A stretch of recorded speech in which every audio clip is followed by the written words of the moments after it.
Olá, meu nome é Regina Vilela, eu sou jornalista independente e eu trago pautas quentes. Eu sou Rodrigo Figueiredo, advogado, e vou te fazer pensar diferente.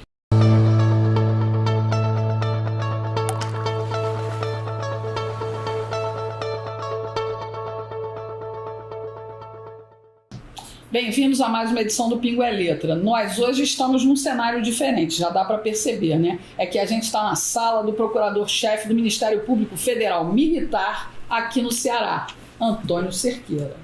Olha, eu estou muito feliz de poder estar aqui porque eu já conheço você pessoalmente, já tive a honra de fazer várias lives com você. O meu público te ama, sente a maior saudade. Então, como você agora tem estado muito mais ocupado, a gente aproveitou essa oportunidade para vir aqui bater um papo, para conhecer um pouco mais o Cerqueira que eu já conheço. Meu nome é Antônio Cerqueira, é só isso mesmo, eu não tenho outro nome.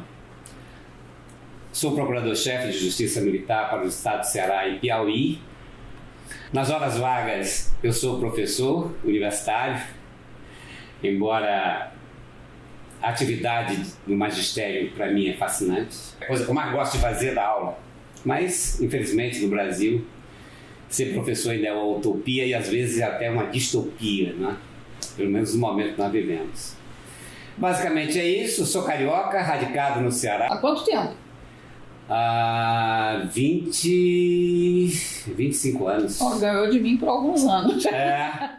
Gosto do Ceará, gosto das coisas cearenses. Cerqueira, a gente imagina que militar não dá muito trabalho, principalmente a justiça, por causa da hierarquia, por causa da ordem, por causa de toda uma ordem mesmo, né, de respeito às leis. A estrutura militar, né? A estrutura militar. Então, como é que trabalha o MP militar? Bom, o militar, acima de qualquer coisa, ele é um ser humano como outro qualquer, que a despeito das instâncias de controle sociais formais e informais, que realmente dificulta um pouco ou até ameniza, digamos assim, o comportamento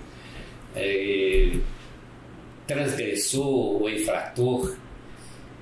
Quando um militar resolve se transformar num bandido, ou seja, romper essa cadeia de instâncias de controle sociais formais e informais que eu mencionava, Rodrigo, ele é um criminoso como outro qualquer, e às vezes pior, porque ele tem um nível de inteligência muito bom, um preparo muito bom. Basta você ver o seguinte: desde de governos pretéritos, em que as Forças Armadas foram a pouco e pouco sendo colocadas um pouco de lado propositalmente, pugnou-se por um sistema que eu penso que é nocivo à existência da estrutura das Forças Armadas, que é a figura do militar temporário. O que é que acontece? Muitas vezes, eu mesmo já tive aqui alguns auxiliares requisitados das Forças Armadas que permaneceram aqui durante algum tempo, quando saíram daqui e foram para a rua. Saíram daqui direto para ir para a rua procurar emprego. Ora, esse pessoal ele é formado muitas vezes em cursos, em preparo que dificilmente ele teria na vida civil. Alguns se especializam em armas, conserto de armamento. E quando chega aqui, aí fora, ele não encontra trabalho. E muitas vezes eles são cooptados pelas organizações criminosas para ser armeiro do tráfico, etc. Dentre outras coisas. Inclusive, lembrando, já que você é do Rio de Janeiro, que é o pessoal mais requisitado pelo crime no Rio de Janeiro são os paraquedistas, que entram como recruta, se formam paraquedistas, saem do serviço militar obrigatório e o tráfico chama direto.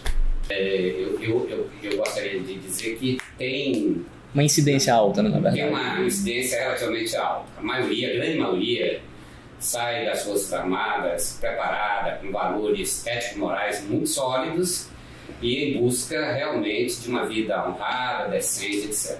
Não é menos verdade, aí seria querer tapar o céu com a peneira, dizer que muitos deles não enveredam pelo crime e com uma expertise maior até do que o criminoso comum. E essa é uma realidade que a gente não pode realmente esconder. Tá?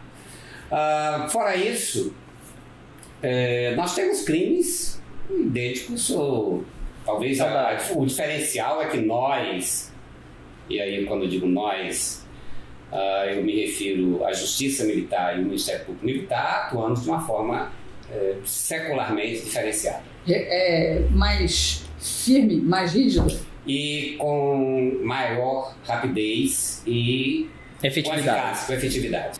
Não é o fato de você ter leis, não é o fato de você ter... Isso é besteira. É a certeza o da fato de punição. você... A certeza da punição. É o indivíduo saber que vai cometer um crime.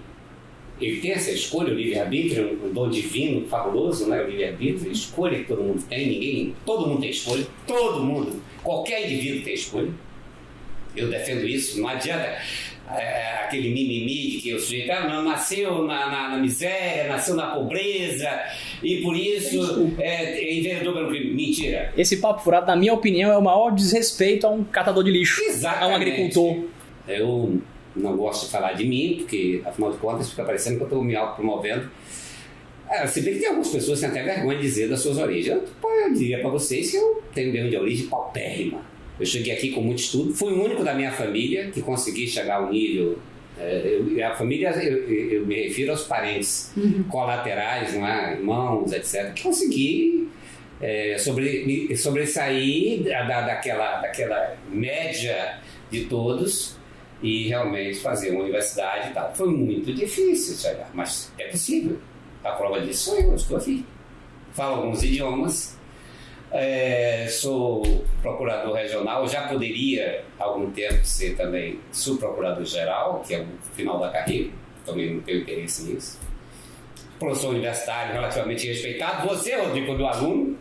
Olha, é a maior satisfação do mundo e não imaginava que conhecer a Regina por acaso, ver uma live sua com a Regina, ligar pra ela, ei, o Cerqueira foi um dos meus melhores professores da vida, ele é um dos meus mentores.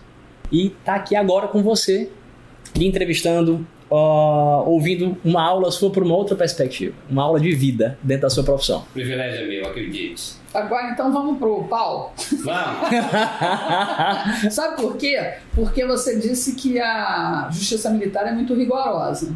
Será que ela é tão rigorosa assim que é capaz de perdoar a tortura? Porque recentemente o site Intercept, daquele Greenwald, aquele mesmo que fez as escutas, liberou as conversas que ele queria. Perdevaldo.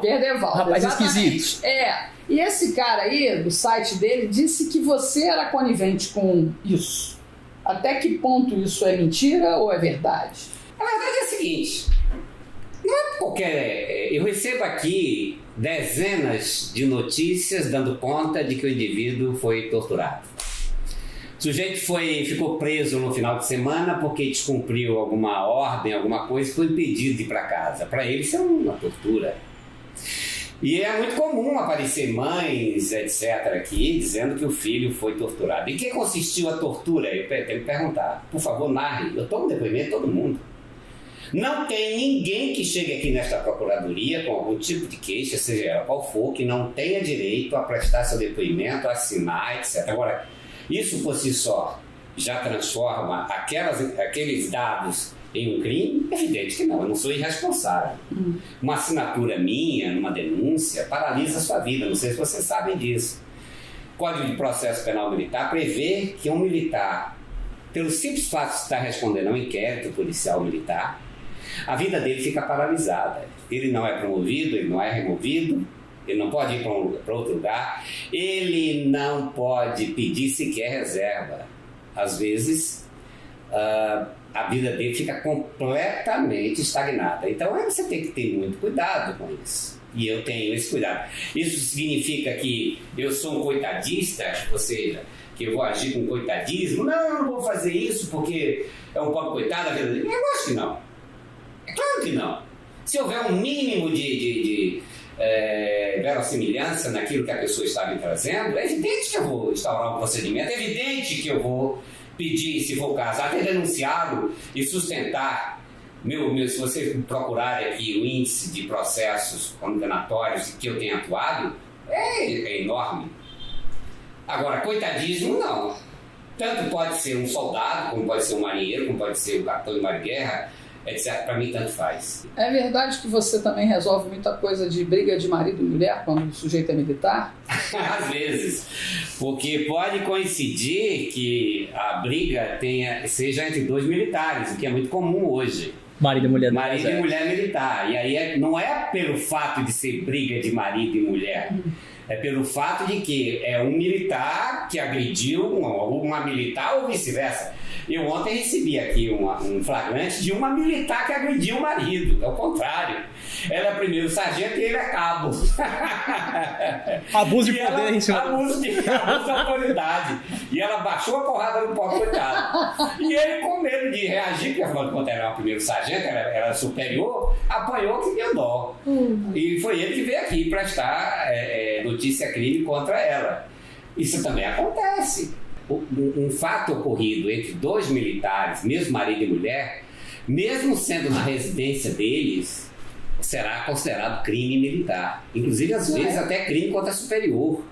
Puxa vida, então. Melhor. Ou seja, se fosse o contrário, se fosse o cabo que tivesse agredido ela, além do crime de lesões corporais, etc., aplicando-se a lei Maria da Penha, que também nós aplicamos aqui, não é só o Código Penal Militar, nós aplicamos, mesmo que não seja uma lei, não seja um delito previsto no Código Penal Militar, mas estando previsto em outra lei comum, mas desde que estejam presentes os requisitos que transformariam aquele fato em crime militar, nós iremos processar e julgar. Você vai processar o Intercept? Nesse caso aí, inclusive, depois eu fui ver, eu requisitei a instauração do inquérito policial militar, baseado nas declarações da mãe que veio aqui. Esse inquérito foi acompanhado por mim. Houve perícia desenvolvida pela Polícia Federal, houve toda a instrução processual. E é claro que, ao final do inquérito, eu cheguei à conclusão que a informação não procedia e pediu arquivamento. O juiz estaria obrigado a receber meu pedido de arquivamento? Evidente que não. Os juízes são juízes federais, independentes, a gente quase nem tem contato. Até vocês observam que nós vivemos em sedes diferentes. Não é, por exemplo, o fórum Bebe Lapa. O juiz está aqui, o promotor está aqui do lado. Então, toda hora se falando, se cumprimentando. Nós vivemos em sedes absolutamente diferentes. A justiça militar é assim. Cada um tem a sua sede, cada um tem sua total independência. Não somos subordinados a ninguém. Eles não são subordinados a mim, eu não sou subordinado a eles.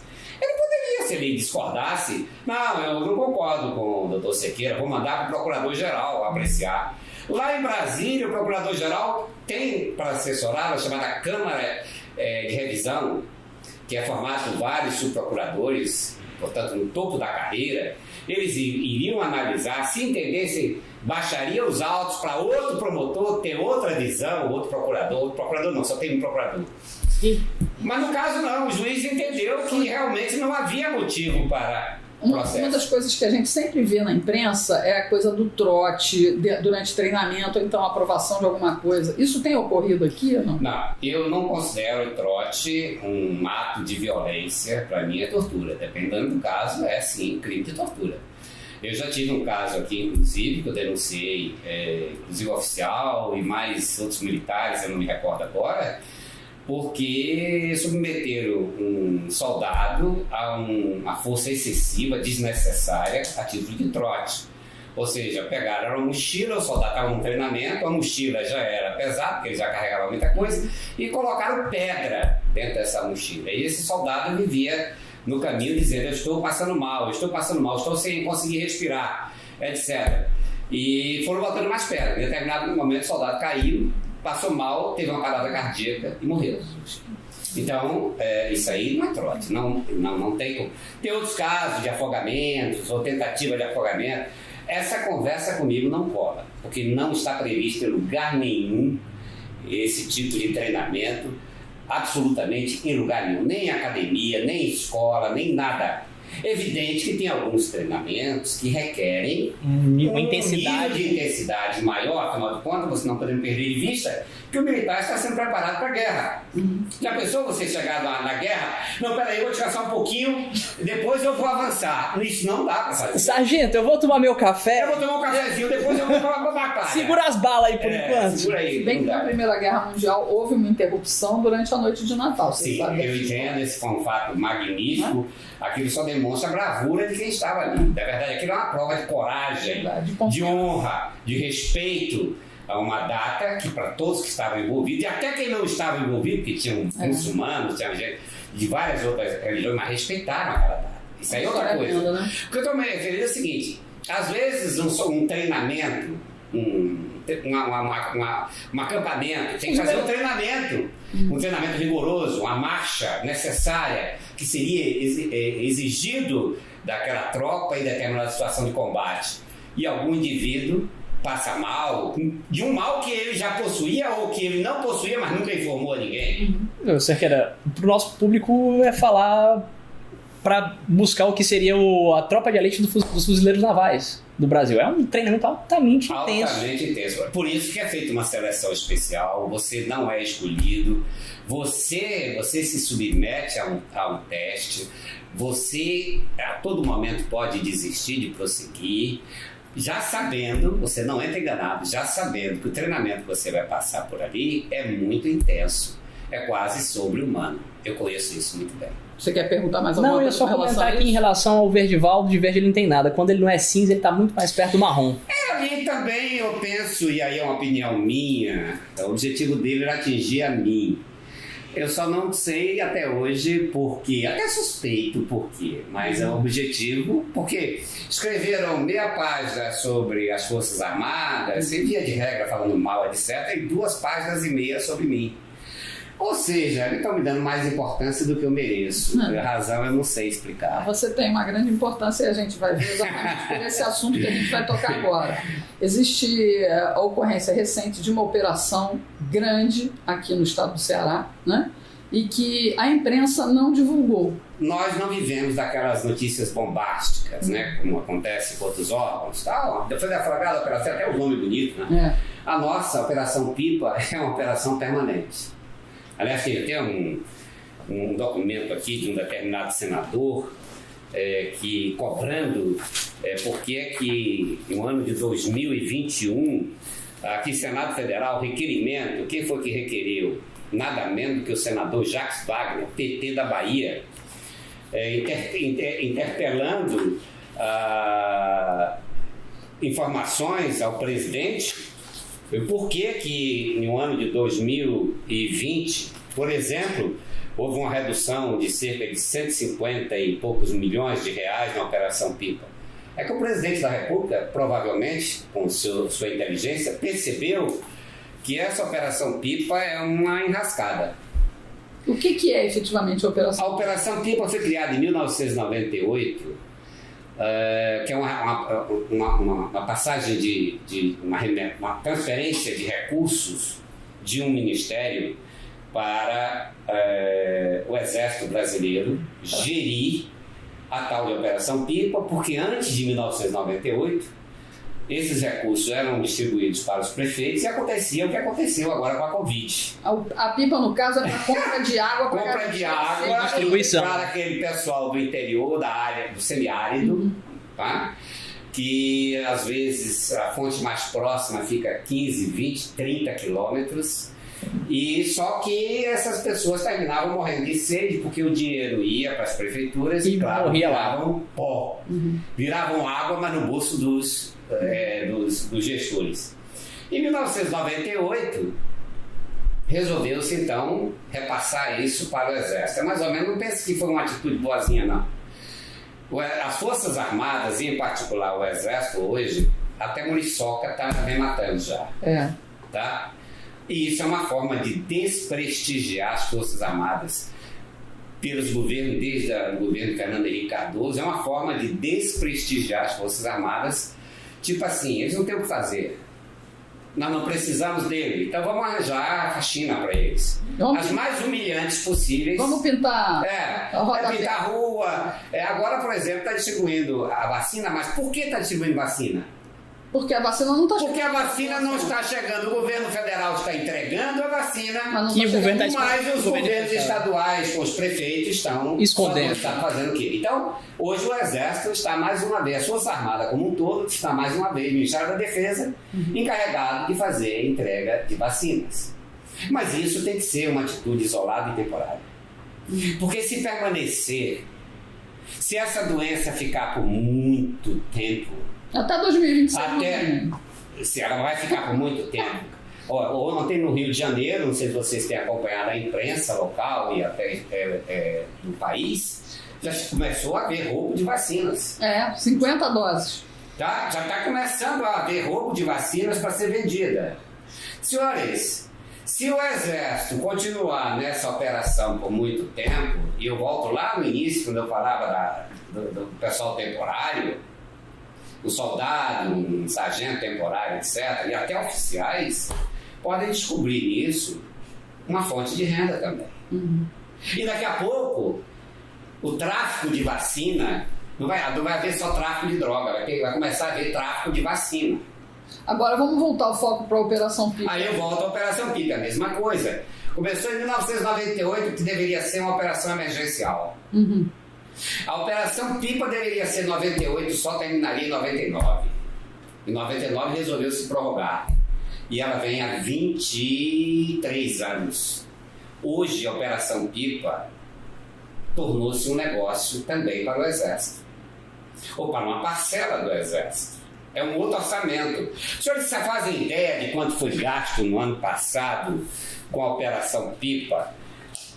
Quem administra a Operação Pipa no Nordeste é o Comando Militar do Nordeste. Passou de 700 milhões de reais. Uma pergunta. Milhões. Essa Operação Pipa, obviamente, ela não fica... Os casos de crime, de corrupção, não ficam só na alçada do Exército. Isso resvala para a área civil e para a política civil também, ou não?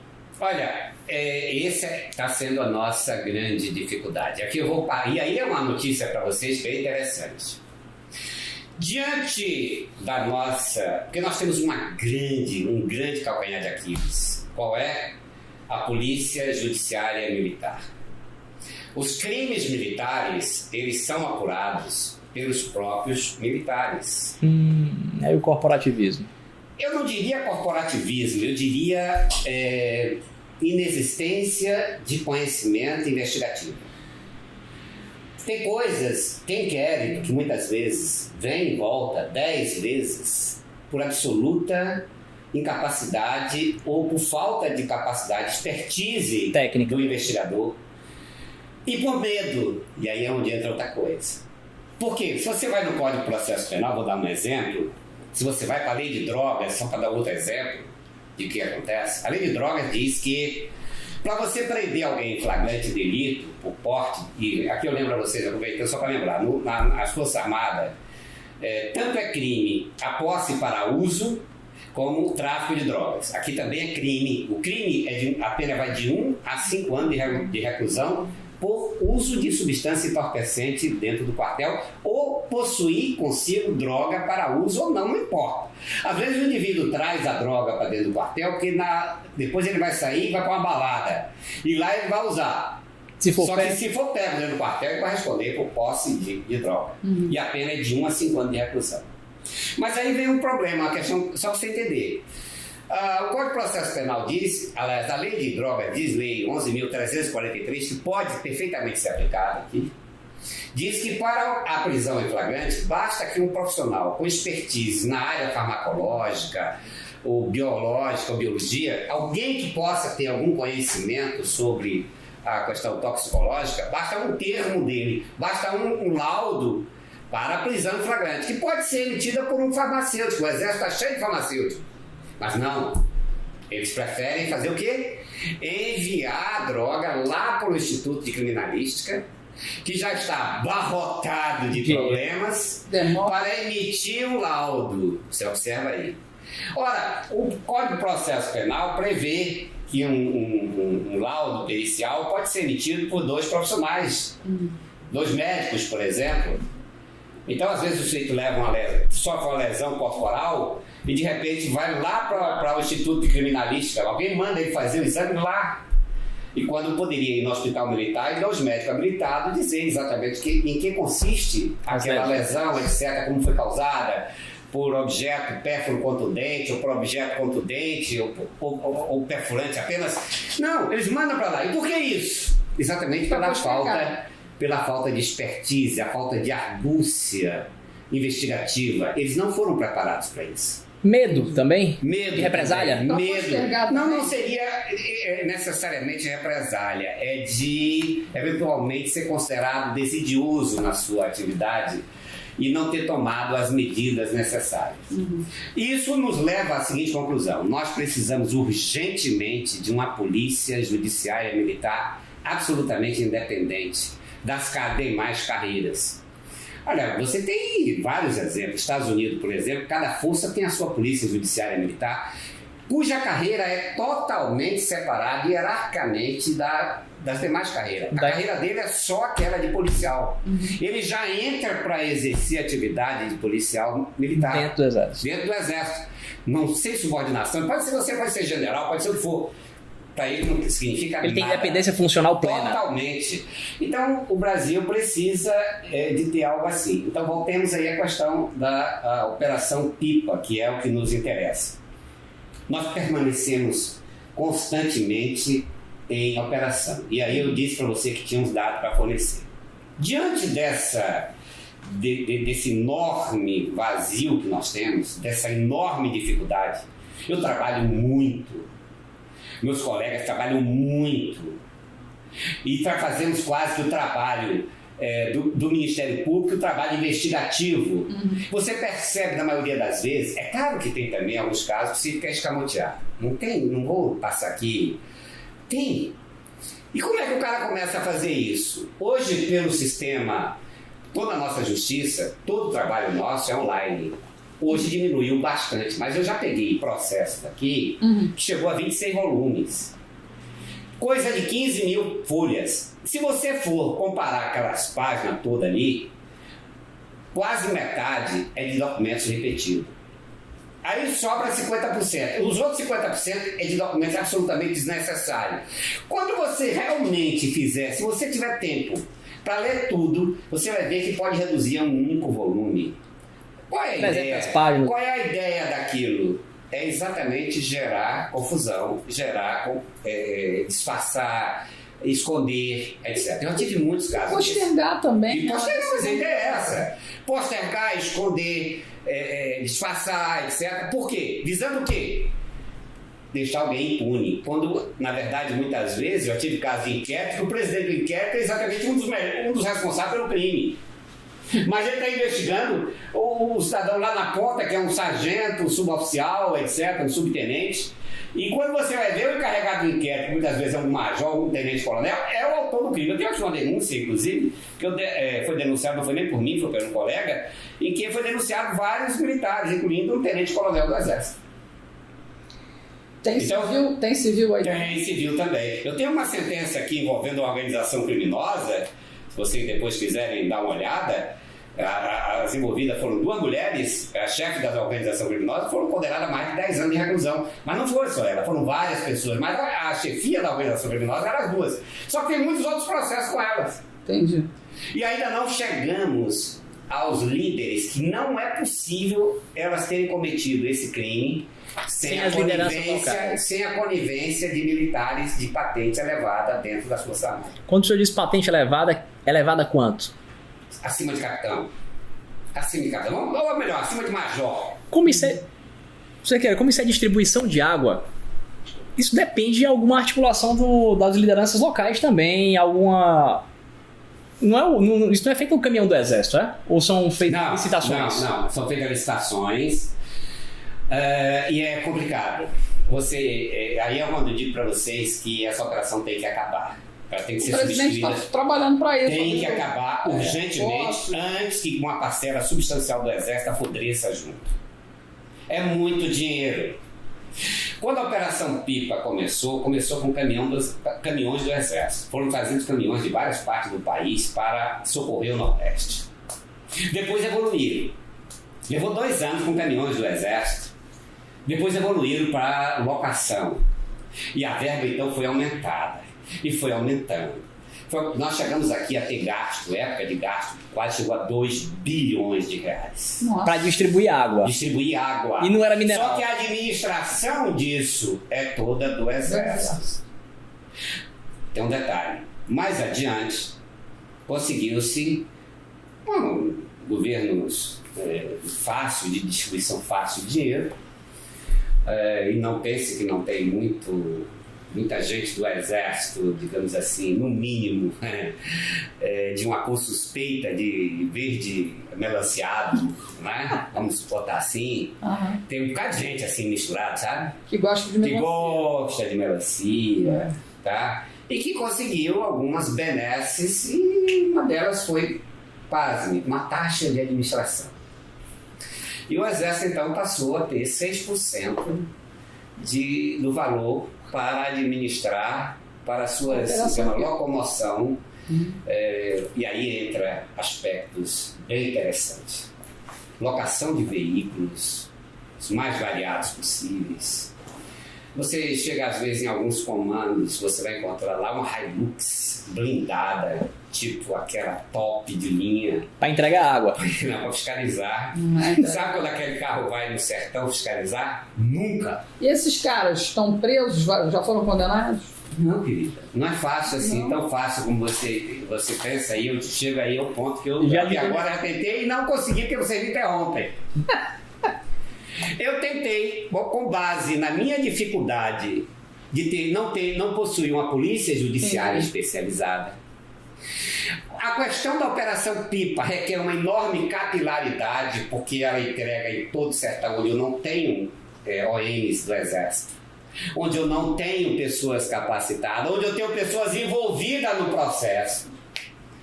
Eu propus firmar com a Secretaria de Segurança Estadual do Ceará um termo de cooperação técnica, onde eles fechariam o ciclo policial. Porque muitas vezes quem prende, depois eu vou explicar a metodologia de fraude, quem prende esses pipeiros fraudulentos, que consiste em várias fraudes, tipo, o Exército criou um modelo aparentemente imbatível para não permitir fraude, mas só quem sabe que conhece tecnologia sabe que parece que o modelo já foi escolhido exatamente para permitir a fraude. Um tal de G-Pipa. Esse G-Pipa é um equipamento que estaria sendo monitorado de algum outro lugar. Então, você, Regina, você concorreu a uma licitação e seu caminhão, juntamente com você, motorista Regina, passou a integrar uma equipe de entregadores de água do batalhão X. E você concorreu para entregar água em determinados trechos. Claro que você vai escolher os trechos que melhor você pode atender. Só que dá trabalho, você tem que ir numa nascente, encher o caminhão-pipa de água, assinar um livro lá que encheu aquele caminhão. Depois ir a um local onde você vai entregar aquela água nos municípios. Lá tem alguém indicado pelo prefeito da cidade, e aí é onde entra a complexidade, pelo prefeito da cidade, que recebe um cartão do Exército para ratificar a entrega da água. Ou seja, eu abasteço a sua cisterna, você abastece a minha cisterna, você é motorista, e eu, que sou da comunidade, indicado pelo prefeito, passou a ser, portanto, questão política também. Eu, então, passo, depois que você abasteceu, eu confiro, e aí eu passo no aparelhozinho que você abasteceu a cisterna. Só que isso dá muito trabalho, né, Regina? Você quer ganhar um dinheiro bom, mas não quer também fazer essas carradas todas de água. Aí você, em comum acordo comigo, que sou o apontador da prefeitura, você diz o seguinte: eu tenho 10 carradas de água para entregar esse mês. Mas, poxa, vamos fazer um acordo aqui? Eu vou entregar só 4. E 6 eu recebo, mas você aponta que eu recebi. E você aponta que você me entregou. Eu vou receber o dinheiro e te dou uma grana aí. E aí, que tal? Esse é o primeiro ponto. Olha o dinheiro indo pelo ralo. Às vezes, é possível, aí você pergunta para mim, mas a fiscalização não poderia impedir isso? Nem sempre, mas quase sempre poderia. Mas acontece que uma parte da fiscalização, às vezes, está envolvida no processo. É que ele também vai levar uma ponta. Compra o fiscal do fiscal. Bom, mas e o prefeito? O prefeito está fazendo política no município, dizendo que, com o prestígio dele junto ao Exército, aquela comunidade não falta água nunca. O governador também, claro. Isso tem sido utilizado não só para o prefeito, mas por conjuntos de prefeituras. E nisso aí eu ouso afirmar que no ano de 2020, os 700 milhões de reais que foram gastos, e foi um percentual baixo, em 2020 diminuiu-se assustadoramente, a ponto de um senador se preocupar e interpelar o presidente da Bahia. Da Bahia. E o senhor aqui, no Ceará? Não, mas aqui lá na Bahia já não sou eu, lá já é outro colega do Ministério Público. Mas porque a Operação Pipa ela abrange várias regiões, ela abrange 4 grandes comandos militares: a 10ª Região Militar, a 6ª Região Militar, que fica na Bahia, a 7ª Região Militar e, deixa eu ver, não, peraí, 4 comandos, é a 10ª, a 7ª, que fica em Recife, a 7ª Brigada de Infantaria, que fica em Natal, você observa, e a Bahia também. Então, o comandante militar do Nordeste, ele é o bypass de todo esse dinheiro. A gente está chegando ao fim da entrevista. O comandante militar do Nordeste é esse que foi agora virou ministro? Não, ele até chegou a ser cotado para ser ministro, mas eu acho que não deu certo, não. Por algum motivo não deu certo. Nosso presidente tem essa característica, né? Faltou água, provavelmente. Na campanha dele. O pessoal que não gosta muito do nosso presidente sempre tem uma celeuma dessa que ele não facilitou. Eu não vou entrar nesse detalhe, porque aí já é uma questão política e nós estamos trabalhando aqui no aspecto técnico, mas eu vou insistir novamente. Tentei firmar um termo de cooperação técnica com a Secretaria de Segurança do Estado do Ceará no ano passado. Até hoje eu não recebi a resposta. Tentei firmar o mesmo termo junto com a Polícia Federal, que me respondeu, essa sim me respondeu, disse que não era competente, não tinha essa atribuição para atuar no âmbito da Justiça Militar, quando na verdade é muito comum eles fazerem perícia para nós, fazerem muitas coisas, efetuar prisão, etc. O que nós queríamos era, e aí tem um detalhe muito curioso, às vezes quem efetua a prisão de um cidadão, um outro modelo de fraude, eu disse para vocês que o caminhão carrega um equipamento chamado G-Pipa, que teoricamente está sendo monitorado. Então, o cidadão, você tem um caminhão, só que o dono da empresa sou eu, vocês trabalham para mim. Porque o credenciamento é individual, por caminhão. Então eu não posso chegar lá e credenciar uma empresa para fornecer 10 caminhões. Então o que é que eu faço? Eu arranjo, caminhões são meus, eu arranjo 10 motoristas, vocês teoricamente alugaram esse caminhão de mim, vocês com esse aluguel de contrato vai no batalhão, se credencia para entregar individualmente. Só que todos vocês estão trabalhando para mim, que sou dono dos caminhões. Vocês são meus assalariados, todos 10. Tá certo? E eu passo a ser o procurador de vocês. Vocês me dão uma procuração para responder por vocês perante a região militar. Então sou eu que vou prestar contas lá na região, lá no escritório da Operação Pipa, da entrega de água de vocês. Até aí tudo bem? Deixa eu só terminar, depois eu volto para você, Rodrigo. E aí o que acontece? Entra a mesma coisa.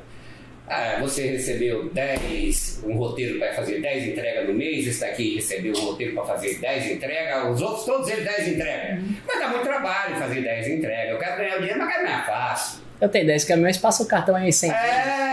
Mas aí tem um outro sistema que é mais fantástico. Eu não preciso nem pagar propina para ninguém, porque senão vai terminar ficando caro. Qual é? Retirar o equipamento G-Pipa, romper o lacre, e aí eles conseguem alguém que consegue depois repor o equipamento e o lacre, aparentemente normal, ou não, porque quem vai fiscalizar isso do Exército poderia descobrir a fraude, mas talvez não esteja preocupado em descobrir, porque já está no sistema.